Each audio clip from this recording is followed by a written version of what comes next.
Our family dog became a surprise influencer. I never thought I'd see the day where my phone buzzed with a notification saying, "Your dog has been mentioned by Nike Official." I froze, staring at the screen, thinking maybe I'd misread it. But no, it was real. Our family dog Buddy had somehow become a full-blown influencer. Brands were tagging him, people were making fan pages, and our inbox was blowing up with messages asking for collaborations. My mom screamed when she saw an email offering thousands of dollars just for a single post of Buddy wearing their bandana. It was insane. One minute, Buddy was chewing socks in the living room, and the next, strangers online were calling him the internet's dog. But with all the attention came the first taste of trouble. Because one DM wasn't about a deal, or even a fan letter. It was a warning. Someone wrote, "You don't know what you've gotten into. Protect your dog." That was the moment everything shifted. My hand shook as I stared at that message. Protect him from what? Or from who? But I guess I'm jumping ahead. Let me rewind, because none of this would make sense without telling you how it started in the first place. Buddy was never supposed to be famous. To us, he was just our goofy, clumsy golden retriever who thought he was a lapdog despite weighing almost as much as me. He'd steal food off the counter, bark at the mailman like he was defending a castle, and somehow always know when one of us was sad. He'd plop his head on your lap with those huge brown eyes like he understood every word you weren't saying. We didn't even mean to post him online for strangers. Honestly, it was my little sister's idea. She had just downloaded TikTok and thought it would be funny to upload a short clip of Buddy chasing bubbles in the backyard. He was leaping, twisting, totally uncoordinated, and at one point, he slipped and landed right in his water bowl. My sister posted it with the caption, "POV, when you think you're majestic, but you're not." We laughed, forgot about it, and went on with our day. The next morning, everything changed. That silly video had 100,000 views overnight. By lunchtime, it was 500,000. Our phones wouldn't stop buzzing. Comments poured in. "Protect him at all costs. He's the golden boy we don't deserve. I'd die for Buddy." We thought it was a fluke, but then the next video blew up too. And the next. Suddenly, Buddy wasn't just our pet anymore. He was everyone's. At first, it was exciting. We joked how Buddy was the breadwinner of the family. My mom said she finally understood what it felt like to be a stage mom. We'd film him doing regular things, eating peanut butter, trying to catch his tail, falling asleep mid-play, and people loved it. Within a month, he had over 1 million followers across platforms. People started recognizing him on walks. Neighbors would slow their cars to yell, "Is that Buddy?" But then things got intense. The first brand reached out offering free dog treats if we'd post Buddy trying them. We thought, why not? It seemed fun. But soon real money offers came in. At first it was small, a few $100s. Then bigger ones rolled in, $1,000, $5,000, even $10,000. My dad had to make a spreadsheet to keep track of everything. It was surreal. We'd gone from our silly dog to managing a business overnight. We started having actual meetings at the dining table, debating what deals made sense. My sister handled TikTok. I edited YouTube clips. My mom did Instagram captions, and my dad emailed the brands. Buddy, he just wagged his tail and went along with it. But fame is never simple. Some fans started acting weird. One time we got a letter in the mail addressed to Buddy. Inside was a hand-drawn picture of him wearing a crown with the words, "King of Dogs Forever." It was sweet, but unsettling too. Then came people showing up at the park with gifts saying they just wanted to meet him in real life. My parents brushed it off as harmless, but I noticed how one guy didn't just pet Buddy, he tried to unclasp his collar. My dad yelled and the guy backed off, laughing like it was a joke, but it didn't feel like a joke. We tried to shake it off, but then came that DM. The words still give me chills. "You don't know what you've gotten into. Protect your dog." Who was it from? A jealous fan, a hacker, or someone who knew more than they should? That night, I couldn't sleep. Every noise outside made me think someone was in our yard. Buddy slept curled at the foot of my bed, peaceful, like none of this chaos had touched him. But I lay awake, scrolling through his notifications, wondering if we had made a mistake putting him online. And just when I thought maybe I was overreacting, something happened that made my blood run cold. We woke up the next morning to find a package at our doorstep. No return address, no note, just a plain box. My mom hesitated, but my dad opened it anyway. Inside was a small collar, identical to Buddy's, except this one had a tag that read, "He belongs to us." And that's when everything started spiraling out of control. The collar sat in the middle of our dining table like a bomb waiting to go off. None of us touched it after my dad pulled it out of the box. We just stared at it, the silver tag shining under the light. "He belongs to us." My mom's face went pale. My little sister's eyes filled with tears, and Buddy wagged his tail, clueless, pawing at the cardboard like it was a toy. My dad muttered something about sick people on the internet and shoved it into the trash. He tried to laugh it off, saying, "It's just a prank. People do weird things when they see fame." But it didn't feel like a prank to me. It felt personal. It felt like a warning. That night, I couldn't shake the thought of someone watching us. I closed the blinds tighter than usual, double-checked the locks, and even pulled Buddy's bed closer to mine. He stretched out on the rug, snoring softly, but I kept staring at the shadows in my room, half expecting one of them to move. The next morning, my mom tried to reset the mood. She insisted on filming a lighthearted video of Buddy in the kitchen. He had the silly habit of quote-unquote helping her cook. He'd sit by the counter and try to catch anything that fell. He gave him a slice of carrot, and of course, he spit it out dramatically. My sister posted it with a funny caption, and within hours, it was trending. People commented things like, "Protect this dog with your lives. Buddy is the main character on the internet right now. Give him his own cooking show." For a moment, it felt normal again. Happy. Like maybe the package really had been a one-off thing, some internet troll trying to freak us out. But then, the doorbell rang. It was late afternoon. My dad went to answer it when I was on the couch editing a video. I heard voices at the door, then footsteps, then Buddy barking like crazy. I rushed over and saw two teenage girls standing there, both holding their phones up recording. "Can we pet Buddy? Please, we're his biggest fans," one of them begged. Before my dad could answer, Buddy darted past him, tail wagging, happy to meet new people. The girls squealed, hugging him like they'd known him their whole lives. My dad tried to explain it wasn't okay to just show up uninvited, but they barely listened. One of them kept snapping pictures saying, "This will blow up on my page. Imagine me with the Buddy." It took everything to pull Buddy back inside. My mom was furious. She kept asking, how did they even find her address? But no one had an answer. My little sister was crying again, and I couldn't stop thinking about the box with the collar. If random fans could find our home, who else could? That night, my dad said we'd need to start keeping Buddy's location private. No more posting what park we visited, no more tagging local spots, nothing that could give away where we lived. It was like living in two worlds, the happy, funny videos we showed online, and the tense, cautious life we lived offline. But the internet doesn't wait for you to catch your breath. The next week, Buddy's follower count skyrocketed again. A clip of him sneezing 3 times in a row hit 10 million views. We were drowning in notifications, brand offers, and fan edits.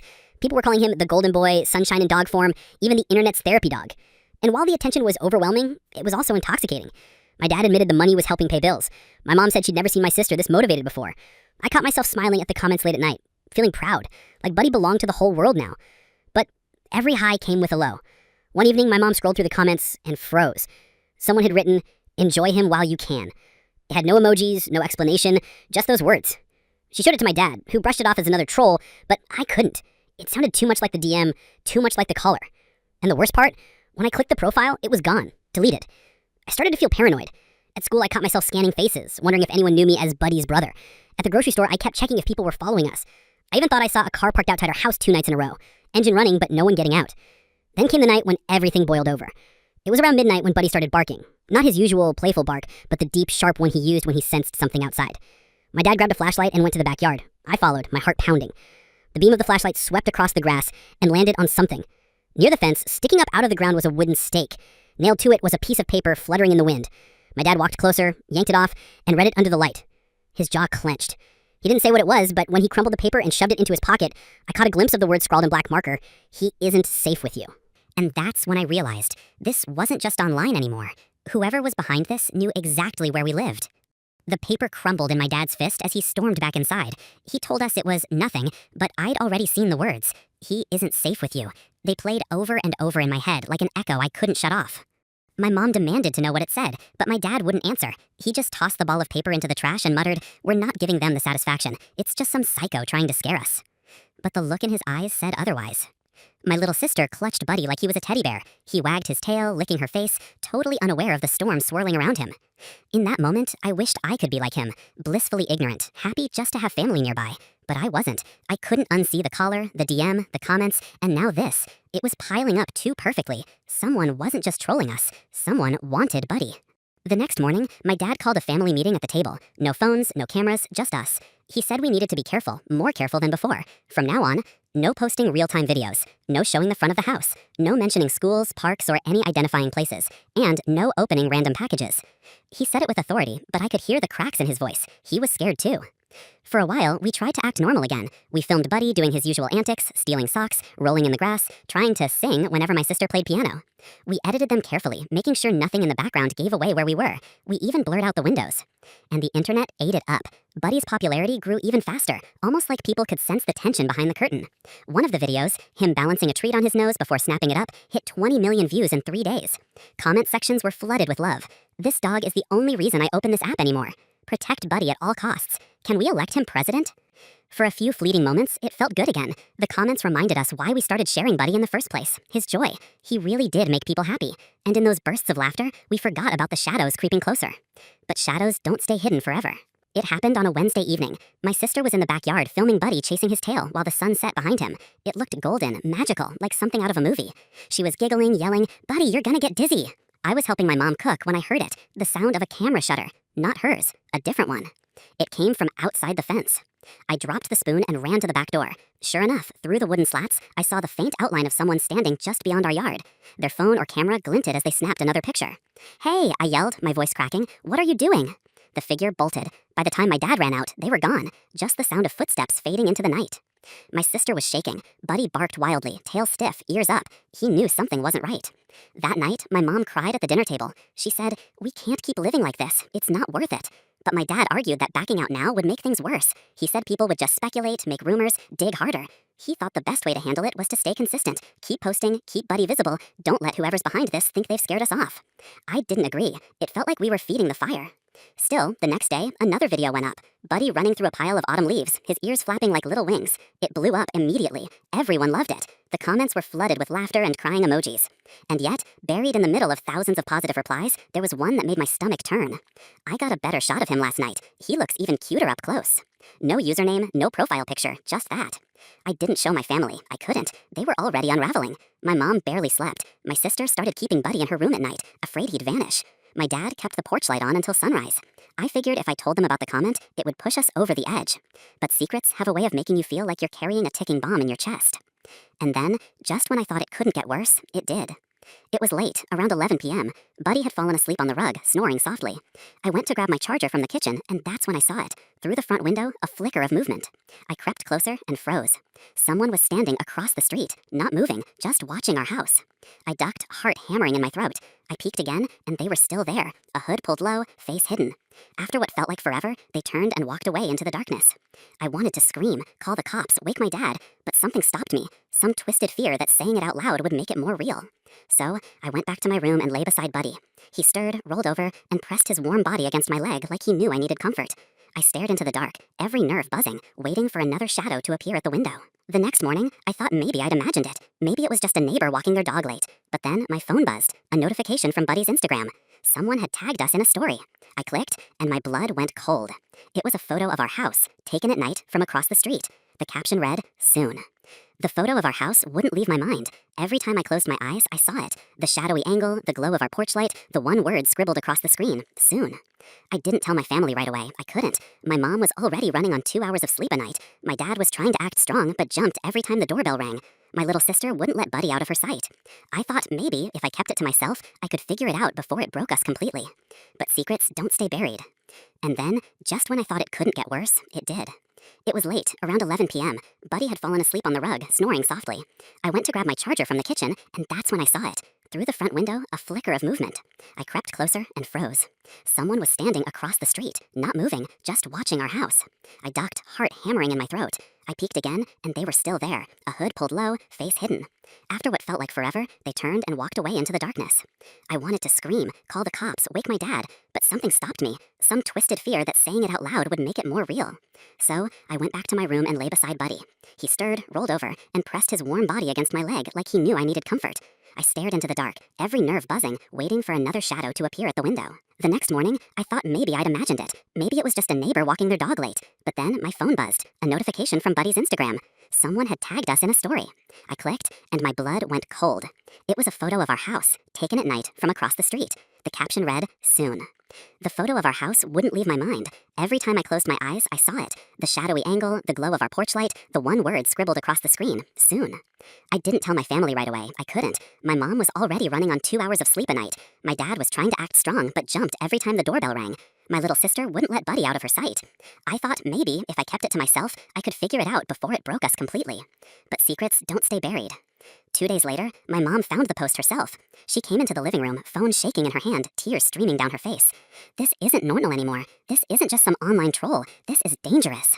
For the first time, my dad didn't argue. He grabbed the phone, stared at it in silence, and then said, "We're calling the police." So we did. That night, 2 officers came to the house. They sat at our kitchen table while Buddy sniffed their uniforms, tail wagging like they were new friends. We showed them the box with the collar, the DM, the paper from the yard, and now the photo of our house. The older officer frowned and scribbled notes. The younger one asked questions. Had we noticed anyone following us? Did we recognize the username from the post? Had there been any direct threats of violence? When my dad admitted that people had already shown up at our house before, the younger officer sighed. "That's the risk with internet fame," he said. "Once people know who you are, it's hard to control what they do." My mom snapped at him. "He's a dog. He didn't ask for any of this." The older officer raised a hand, calming her down. He promised they'd file a report, increase patrols around our neighborhood, and advised us to install cameras. Then, they left, just like that. It felt hollow, like they hadn't really understood the weight of it. Or maybe they had and just couldn't do much. Either way, the fear didn't go away. The next morning, my dad went out and bought security cameras. We installed them at every corner of the house, pointed at the yard, the driveway, the street. Watching the live feed on the monitor in the kitchen made me feel like we were living in a prison. Every car that drove by, every jogger, every neighbor walking their dog, they all felt suspicious. Buddy, of course, didn't notice any of it. He still rolled in the grass, chased squirrels, and barked at the mailman like always. His world was the same, even though ours was collapsing. At first, the cameras gave us comfort. We could see everything. Nothing could sneak up on us. But then, one night, they gave us something worse. Proof. It was around 3 a.m. My dad, unable to sleep, checked the footage on his phone. He woke us all up, his face pale. On the screen was the driveway, empty, quiet. Then, at 2:17 a.m., a figure appeared, hood up, face hidden. They crept across the yard, crouching low, moving toward the side of the house. But it wasn't the way they moved that terrified me. It was what they did. They walked straight up to the window where Buddy slept, my sister's room. They pressed their face against the glass, hands cupped around the sides to block the glare, just staring in. The footage showed Buddy stir, lift his head, and wag his tail, thinking it was a friend. He even padded over to the window and sat, looking up at the stranger with innocent eyes. The person stayed there for over a minute, just watching. Then they pulled something out of their pocket, a slip of paper. They pressed it flat against the glass before walking away into the darkness. The paper was still there in the morning. My dad peeled it off with shaking hands. On it, scrawled in black ink, were 3 words. He's almost mine. That was the breaking point. My mom wanted to shut everything down, delete all the accounts, wipe every video, disappear from the internet entirely. She screamed at my dad, blaming him for encouraging Buddy's fame, for thinking the money was worth it. My dad snapped back, saying it wasn't his fault people were insane. My sister sobbed, clutching Buddy so tight he whined. I just sat there, numb, feeling like the ground beneath us was crumbling. But even with the fear, part of me knew deleting everything wouldn't magically fix it. Whoever this was, they weren't obsessed with the videos. They were obsessed with Buddy. And if they'd already found our house, already stood outside my sister's window, would going offline even stop them? Or would it just make us easier to target, with fewer eyes watching? The debate split our family in half. My mom wanted out. My dad wanted to stay the course. My sister begged us not to take Buddy away from the internet because she said it was the only thing making people happy anymore. I didn't know who to agree with. For a few days, we were stuck in limbo. We posted less, and when we did, the comments exploded with speculation. People asked if Buddy was sick, if we were okay, if something had happened. Some begged for updates. Others grew angry, demanding content. And then came the final straw. It was Saturday. We'd tried to have a normal day. No filming, no talking about stalkers, just a family picnic in the backyard. Buddy bounded around chasing butterflies. My sister laughed for the first time in weeks, and even my mom smiled. For a moment, it felt like maybe we were still okay. Until my dad's phone buzzed, a notification. He opened it, frowned, and then his face drained of color. "No," he whispered. "No, no, no." We crowded around. Someone had posted a video, not of Buddy online, not from our cameras, but from inside our backyard. It showed Buddy rolling in the grass, my sister laughing, my mom pouring lemonade, taken from behind the fence. Someone had been watching us, recording us, in real time. The caption was short. 2 words. Almost time. Chapter 5. The video of us in the backyard shattered the last illusion of safety. My mom screamed, demanding we call the police again. My sister clutched Buddy like she thought he might vanish into thin air. My dad slammed the table so hard the glasses shook. "This ends," he growled. We didn't know what he meant, not at first. But that evening, he started preparing like we were going to war. He checked all the doors and windows, loaded the cameras onto his phone, and even grabbed the baseball bat he kept in the garage. He told us to stay inside, to lock the bedroom doors, to keep Buddy close. "Whoever this is," he said, "they're going to slip up, and when they do, I'll be ready." It was the longest night of my life. We tried to sleep, but none of us could. My sister sat on the floor beside Buddy, stroking his fur. My mom paced the room, wringing her hands. I lay in bed with my eyes wide open, straining to hear every sound. And then, sometime past midnight, the cameras pinged. A notification. Motion detected. My dad's phone lit up. He grabbed it, swore under his breath, and bolted down the hall. I followed before I could think better of it. The footage showed the backyard again, a shadow moving along the fence, slow, deliberate. My dad shoved his feet into his shoes, grabbed the bat, and stormed out the back door. I chased him, heart hammering, barefoot on the cold grass. The night was silent, except for the cicadas. The air felt heavy, suffocating. My dad swung the flashlight beam across the yard, and there, near the fence, was a figure. Hood up, hands gloved, standing completely still, like they'd been waiting for us. "Hey," my dad roared, charging forward, "get the hell off my property!" The figure didn't move, just turned their head slowly toward us. I swear, even from the distance, I felt the weight of their stare. My dad raised the bat, ready to strike, but before he could reach them, the figure darted sideways, not over the fence, but toward the house. I realized with horror what they were doing. They weren't here for us. They were here for Buddy. "No," I screamed, sprinting after them. We tore across the grass. The figure was fast, unbelievably fast. By the time we reached the porch, they were already at the back door, yanking at the handle. Inside, Buddy barked wildly, paws scratching at the glass. My sister screamed his name. My dad swung the bat at the intruder, barely missing as they leapt back. They stumbled, then lunged again, this time pulling something out of their pocket. For a split second, the moonlight caught it. A leash. A leash. They weren't here to hurt us. They were here to take him. My dad swung again, this time connecting. The crack of wood against shoulder echoed through the night. The figure cried out, but didn't fall. Instead, they shoved my dad with surprising force, sending him sprawling into the grass. I grabbed a garden tool from the porch, a rake, and held it out like a weapon, my arms shaking. "Get away from him," I screamed. The figure froze. Buddy barked harder, slamming his paws against the glass door. For a second, it felt like a standoff. Us on one side, them on the other, the night holding its breath. Then the sirens wailed. Red and blue lights flashed at the end of the street. The police. Someone, maybe a neighbor, must have called. The figure cursed, turned, and bolted toward the fence. They vaulted over it with terrifying ease, disappearing into the night just as the squad car screeched to a halt out front. My dad scrambled to his feet, clutching his side. My mom burst out the door, grabbing my sister and Buddy in her arms. I stood frozen, rake still clutched in my hands, staring at the spot where the stranger had vanished. The officers swept the yard, searched the street, questioned us all night, but they didn't catch anyone. It was like the intruder had melted into the darkness, leaving nothing behind but chaos. Nothing, except the leash. It lay in the grass where they dropped it.